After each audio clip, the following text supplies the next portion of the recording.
सगळ्यात easiest exam UPSC आहे आणि लिटरली UPSCचे पेपर लीक होतात, 1500 रुपयामध्ये भेटतात मार्केटमध्ये. म्हणजे 1500 रुपयामध्ये तुम्ही कलेक्टर बनू शकता. की मुलांना फास्ट लाईफ पाहिजे. ठीक आहे, मला तुरंत इंजिनिअरिंग करायचं, मला तुरंत पुण्यामध्ये जॉब घ्यायचा, 25,000चा जॉब घेईल मी, माझी 20,000ची लायबिलिटी आहे, 5,000वर मी कसं काढतोय देव जाणे, पण मला तिथे जाऊन स्वतःला सेटल करायचं आहे. देशाला खरंच तुमची गरज आहे. हे सिव्हिल सर्व्हिसेस किंवा या गव्हर्नमेंट जॉबचा पार्ट व्हा आणि देशात काहीतरी बदल आणा. नमस्कार, राजकारणी media waves presents welcome to यंगिस्तानच्या सेकंड एपिसोडमध्ये मी संपदा आपल्या सगळ्यांचं खूप मनापासून स्वागत करते.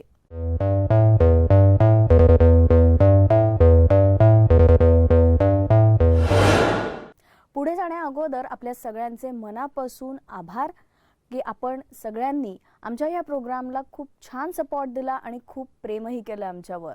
आणि तुमचं हे प्रेम असंच राहू द्या आणि तुमच्या या प्रेमापोटी एक से एक हटके एपिसोड्स तुमच्यापर्यंत पोहोचवण्याची जबाबदारी आमची. मित्रांनो, कधी करिअरच्या बाबतीत विचार करताना तुमच्यापैकी कोणी असा विचार केला आहे का की मला गव्हर्नमेंट जॉबमध्येच जायचं आहे किंवा मला कलेक्टरच व्हायचं आहे वगैरे? आय एम शुअर 90% लोकांपैकी कुणीही असा विचार केलेला नसेल. कारण जेव्हा आम्ही 11-12ला होतो, निदान तेव्हा तरी माझा जो काही फ्रेंड सर्कल होता किंवा जो ग्रुप होता त्यात 90% लोकांना MPSC आणि UPSC एक्झाम्स काय असतात हे सुद्धा माहिती नव्हतं. एखाद दुसऱ्या कुणाला जर सोडलं तर जनरल सगळ्याच ग्रुपमध्ये अशीच परिस्थिती काहीशी असते. पण तुम्हाला सगळ्यांना वाटत असेल की मी आज हे एवढं असं ज्ञान का पाझरते किंवा एवढं नॉलेज का शेअर करते, त्याचं कारण आहे आमचे आजचे गेस्ट.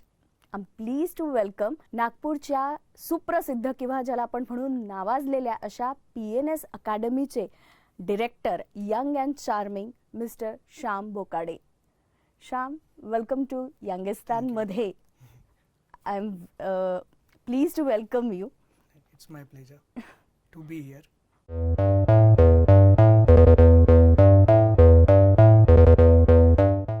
आणि कसं वाटतंय या प्रोग्राम मध्ये येऊन, या शो मध्ये येऊन? नाही, चांगलं वाटतंय. Little bit nervous. हां, अरे डोंट वरी, हा इंटरव्ह्यू जरी असला तरी हा काही UPSC MPSC वाला इंटरव्ह्यू नाहीये. So chill. आणि सगळ्यात पहिले म्हणजे मला विचारायचंय की विचारायचं म्हणण्यापेक्षा ही माझी क्युरिओसिटी आहे की 48 तास अभ्यास कसा काय जमतो? नाही, मेन म्हणजे या एक्झाम बद्दल कसं आहे ना की सिलेबस खूप ह्यूज आहे. राईट. आणि त्यामुळे विद्यार्थ्यांना असं वाटतं की 48 आवर्स आपल्याला करायचंच आहे. It's kind of a joke. ठीक आहे, म्हणजे 48 आवर्स इज नॉट पॉसिबल. पण सायकोलॉजिकली इट इज पॉसिबल. ठीक आहे, म्हणजे त्याचा अर्थ असा असतो की तुम्ही 3 तास का नाही अभ्यास करा, पण तुम्ही तो मन लावून केला तर तो 48 तासासारखाच आहे. ते कसं, म्हणजे कसं काय टाइम टेबल? कारण आम्ही तर म्हणजे कधी विचार ज्यांनी केला नाहीये की MPSC UPSC किंवा आता सुद्धा म्हणजे काही मुलं जे इंटरेस्टेड आहेत त्यांचा सगळ्यात मोठा प्रश्न असतो. कारण एक जनरल काय म्हणू आपण, एक इम्प्रेशन असं आहे की MPSC UPSC किंवा या गव्हर्नमेंट एक्झाम्स ज्या द्यायच्या त्याच्यात खूप वेळ तुम्ही एका ठिकाणी बसून अभ्यास केला पाहिजे, चिकाटी असली पाहिजे. पण आता तुझ्या म्हणण्याप्रमाणे असं नाहीये.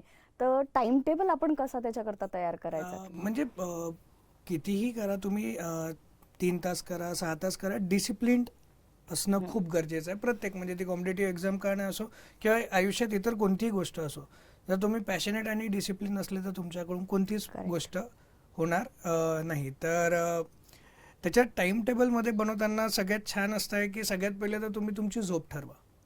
ठीक आहे, की कोणी म्हणतं मला 10 तास झोपायला आवडतं. नाही, 5 to 6 hours, maximum 7 hours is sufficient. त्यानंतर मग तुम्ही म्हणजे बिफोर स्टार्टिंग की तुम्हाला अभ्यास किती तास करायचा आहे, तर पहिले 24 तासामधून तुम्ही 6 तास मायनस करा झोपेचे, जे की मग तुम्हाला 18 तास येतात. आणि ते 18 hours नंतर देन तुम्ही 2 तास म्हणजे फॉर एक्झाम्पल 1 तास तुम्हाला लंचमध्ये जाईल, 1 तास तुम्हाला डिनरमध्ये जाईल, 1 तास ब्रेकफास्टमध्ये घेऊन घ्या. तर तुमचे 3 तासाचे गेले, 15 तास तुमच्या जवळ आहेत. 15 तासापैकी मग तुम्ही त्याला स्लॉटमध्ये डिवाईड करा. त्याच्यात कसं आहे की आता 15ला जर तुम्ही 3नी डिवाईड केलं तर तुम्हाला 5 स्लॉट मिळतात. 5 स्लॉट इज नॉट म्हणजे फिजिबल की तुम्ही बरोबर 3-3 तास 5 वेळा अभ्यासाला बसाल. तर इट्स बेटर की आता तुमच्याजवळ 3 तास जेव्हा तुमच्याकडे आहेत तर तुम्ही 45 मिनिट्स त्याच्यातले पहिले वाचा, मग 15 मिनिटं त्याला रिवाईज करा. ही कोणती पण कॉम्पिटेटिव्ह एक्झाम जी आहे, it's not only about the reading, it is about the revision. म्हणजे तुम्ही किती म्हणजे read less revise more is the गुरुमंत्र. For example आजच्या डेटमध्ये आपण बरेचसे मोटिवेशनल व्हिडिओज पाहतो, बरेचसे इन्स्पिरेशनल व्हिडिओज पाहतो, आणि आपण ते ऐकून आपल्याला असं वाटतं बापरे काय छान बोलला तो काहीच छान नाही बोलला, हे तुमचीच इनर व्हॉइस होती. पण तुमच्या आजूबाजूचा माहोल असा आहे की तुम्ही ती म्हणजे इनर व्हॉइस इतकी दबून गेली आहे तुमची की तुम्हालाच ऐकू नाही येत. Through that medium of motivational videos, through that medium of inspirational videos, ती आवाज तुम्हाला ऐकू येते आणि ती तुम्हाला बरी वाटते. तुझ्याशी बोलताना किंवा तुझ्याकडनं आन्सर ऐकल्यावर आता आम्हालाही असं वाटतं की हा आम्ही पण करू शकतो, म्हणजे इतकं डिफिकल्ट नाहीये. हा फील तर आलाच आहे पहिल्या याच्यात. पण मला आता हे विचारायचं आहे की जसं आपण जर का एक रेशो बघितला तर इतर सगळं महाराष्ट्र आणि विदर्भ ह्यात म्हणजे कॉम्पिटेटिव्ह एक्झामचे ॲस्पिरंट्स जे आहेत ते खूप कमी प्रमाणात आहेत. आता जेव्हा आपण या प्रश्नावर म्हणतोय की म्हणजे नागपूर म्हणा किंवा विदर्भातून लिटरली मुलांचे जे म्हणजे ऑप्शन्स आहे टू प्रिपेअर फॉर UPSC खरंच खूप कमी आहे. आताच म्हणजे दिल्लीमध्ये जो पर्टिक्युलर एरिया आहे ओल्ड राजेंद्र नगर करोलबागच्या तिथे, तर तिथे तो हब आहे दिल्लीचा, म्हणजे आम्ही तिथेच गेलो होतो शिकायला, नो डाऊट. तर तो आता कॅन्टोन्मेंट एरियामध्ये आला आहे बिकॉज ऑफ दिस कोविड. तर तिकडचे 100 पोलं नागपुरात परत आले. तर मी त्यांच्या कॉन्टॅक्टमध्ये आहे आणि मला ते पाहून वाईट वाटलं की फक्त 100 म्हणजे नागपुरातून तिथे कमीत कमी 15,000 पोरं असतील आणि आपला एक नागपूरच्या डिस्ट्रिक्टमधून फक्त 100, म्हणजे नागपूरमधूनच असं आहे तर बाकी आजूबाजूच्या विदर्भाच्या डिस्ट्रिक्टमधून कायच असणार. बरेचशे लोकांचं असं आहे की त्यांचे स्वप्न तिथेच चालले जातात आणि फीज महाग आहे, बऱ्याचशा गोष्टी तिथे राहणं काय महाग आहे. वाटतं तुला की का असं असेल, की का म्हणून विदर्भ या बाबतीत असा थोडासा मागे येत असेल किंवा काय? कसं आहे की मुलांना फास्ट लाईफ पाहिजे. ठीक आहे, मला तुरंत इंजिनिअरिंग करायचं, मला तुरंत पुण्यामध्ये जॉब घ्यायचा, 25,000चा जॉब घेईल मी, माझी 20,000ची लायबिलिटी आहे, 5,000वर मी कसं काढतोय देव जाणे, पण मला तिथे जाऊन स्वतःला सेटल करायचं आहे. म्हणजे economic empowerment at a very early age हाच ॲम्बिशन आहे प्रत्येक इंजिनिअरिंग कॉलेज स्टुडंटचा आजच्या डेटमध्ये नागपूरमध्ये. आणि ते त्या लूपमध्ये फसतात. मग ज्याला रिअलायझेशन होतं मग तो MBA करतो किंवा तो जॉब सोडून मग जातो. बरं, असं नाही की त्यातले मुलं गेले नाही आहेत दिल्लीला किंवा इतर ठिकाणी प्रिपरेशन करायला. सर म्हणजे मला तर शेवटी हेच म्हणायचं आहे की काही असो, म्हणजे सगळ्यात पहिले तर प्रत्येक यंग मुलांनी आजच्या डेटमध्ये येणारे अजून 15 ते 25 वर्ष आपल्याकडे जो डेमोग्राफिक डिव्हिडंट आहे तो यंग मुलांचा आहे आणि लिटरली या सिच्युएशनमध्ये देशाला आपली गरज आहे. ठीक आहे, तर म्हणून माझं तर हेच म्हणणं आहे की देशाला खरंच तुमची गरज आहे. हे सिव्हिल सर्व्हिसेस किंवा या गव्हर्नमेंट जॉबचा पार्ट व्हा आणि देशात काहीतरी बदल आणा. इतकं छान असं एवढ्या यंग एजमध्ये इतकं छान असं मोटिवेशनल आणि क्लिअर माइंडसेट आहे. तर मला आता हे क्युरिओसिटी आहे की तू इंजिनिअरिंग केलंस, त्यानंतर ह्या UPSC MPSC एक्झाम्सकडे वळण्याचं कधी ठरवलं? आणि तू स्वतः तर कधी ठरवलंस, पण जसं आता तू स्वतःच म्हणाला की छान डिग्री घ्यायची आणि नोकरी करून लाईफ सेट, असा एका माइंडसेटमध्ये वावरत असताना अकॅडमी चालू करण्याचा विचार कसा केला? मेन म्हणजे माझे वडील गव्हर्नमेंट सर्वंट आहेत, तर त्यांच्याकडे बघून आणि ते मला नेहमी स्टोरीज सांगायचे अबाउट दिस, म्हणजे ती ॲम्बेसेडर, रेड बेकन. तर त्याचं ते एक वाटायचं की म्हणजे कितीही तुम्ही मेहनत करा, कितीही तुम्ही पैसा कमवा, पण जी एक रिस्पेक्ट म्हणजे एक IAS ऑफिसर्सला मिळते किंवा एक म्हणजे ब्युरोक्रॅट्सला मिळते ती एक वेगळी आहे. तर म्हटलं लाईफमध्ये एक रिस्क घ्यायचीच आहे आपल्याला. म्हणजे इंजिनिअरिंग नंतर if I have to do MBA of any professional course, तर मग म्हटलं ही रिस्क काय नाही घ्यायची, याच्यात आपण देशाच्या काहीतरी कामात येऊ शकतो इन अ प्रॉपर वे. तर ते झालं. त्यानंतर आय अपियर्ड फॉर एक्झाम, मी लास्ट स्टेजपर्यंत गेलो आणि त्यानंतर in because of some problems म्हणजे माझ्याकडूनच did not perform well in the interview, नाही झालं. And then later I thought की चला आपण शिकता शिकता शिकवू. तर इट वॉज इन 2018 मी नागपूरमध्ये परत आलो आणि आय थॉट की आपण एक स्वतः पण अभ्यास करू आणि शिकवू. नागपूरमध्ये मला असं काही कल्चर दिसलं नाही. जे पण मी थोडेफार अकॅडमीज पाहिले तर मला ते एक्सप्लॉयटेटिव्ह वाटले. मेजरली आजही नागपूरमध्ये अशी मला कोणती एक अकॅडमी दिसत नाही जी मेन्सला टार्गेट करते. आन्सर रायटिंग, मेन्समध्ये बरेचसे असे सब्जेक्ट आहेत, म्हणजे प्रिलिमिनरी करतात, मग मेन्ससाठी लोक तिकडे दिल्लीला चालले किंवा दुसरीकडे हैदराबाद म्हणा, बँगलोर म्हणा, माझे मित्रच जात होते, कारण ते जे नागपूरमधले शिकून गेले. तर मी म्हटलं आपण एक काम करू की 2018मध्ये एक छोटंसं, म्हणजे माझ्याकडे एक स्वतःचे होते सेविंग्स, आणि विथ दॅट आय स्टार्टेड. एक छोटंसं शटर घेतलं मी आणि म्हटलं की आपण एक मार्केटिंग करून पाहू, आणि त्याच्यात आपल्याला जेवढे विद्यार्थी भेटले आपण त्याच्यानी सुरुवात करू. तर I was only expecting 3 to 4, but I गोट मोर दॅन 10. ठीक आहे. तर मग मला जसं ते मोर दॅन 10 झालं, तर मग मी तिथूनच ती अशी सुरुवात झाली की आज ते बंद झालं. I have a full building only for the operation of UPSC. तर माझं जो स्वप्न होतं की मी शिकवता शिकवता स्वतः अपियर करेल, तो बाजूला राहून गेला. आणि आय एम हॅपी, कारण की समजा जो मी विचार घेऊन चाललो होतो म्हणजे सर्व्हिसेसमध्ये, तर आज तो माझा एकटाचाच विचार असता. आज जे माझ्याकडून जे विद्यार्थी निघत आहे आज ते सगळे आहेत, म्हणजे I am building an army. ठीक आहे, की एक ब्युरोक्रेसी की जे एक आपल्या म्हणजे जे प्रोग्रेसिव्ह थॉट घेऊन कामं करतील. I am very happy with that.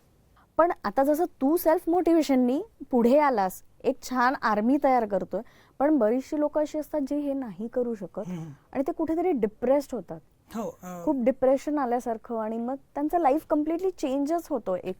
तर ह्याबद्दल काय सांगशील? नाही, सगळ्यात पहिले तर ही गोष्ट आहे की डिप्रेशन हा जो वर्ड आहे हा कधीच आपल्या सोसायटीला सूट करणारा वर्ड नाही आहे. Frustration is a good replacement of depression. म्हणजे फ्रस्ट्रेशन पाहिजे, डिप्रेशन नाही. आणि फ्रस्ट्रेशन इज गुड, त्याच्यात ॲटलिस्ट तुम्हाला तुमचा अँगर काय दिशेने चालला तो समजतो. पण स्पेशली MPSC UPSCच्या बाबतीत असं होतं की खूप लोक म्हणजे त्याच्यात असतात फोकस, आणि त्या लोकांना मग ते एकदम, आणि मग ते ट्रॅक चेंज करतात.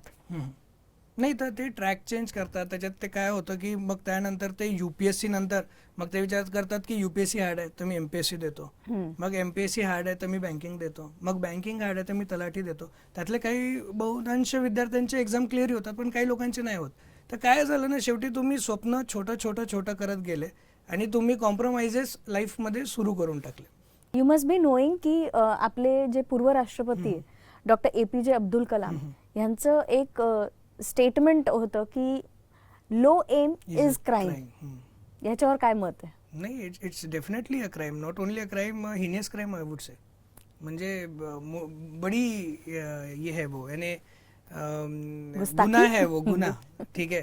कारण तसं म्हणजे काय ना, तुम्ही स्वतःच आपल्या लाईफचे गोल्स, ऑब्जेक्टिव्स, स्वप्न यांना कॉम्प्रोमाइज करायला लागले आहेत. म्हणजे जेव्हा की आपल्या पर्टिक्युलर म्हणजे इंडियन सोसायटीचं जे आपलं पास्ट आहे, एवढं ग्लोरियस पास्ट आहे आपलं, आपण त्याच्यात सॅक्रिफायसेसवाले लोक आहोत. आपण सॅक्रिफायसेस करणारे लोक, आपण कॉम्प्रोमाइजेस करणारे कधीच नव्हतो.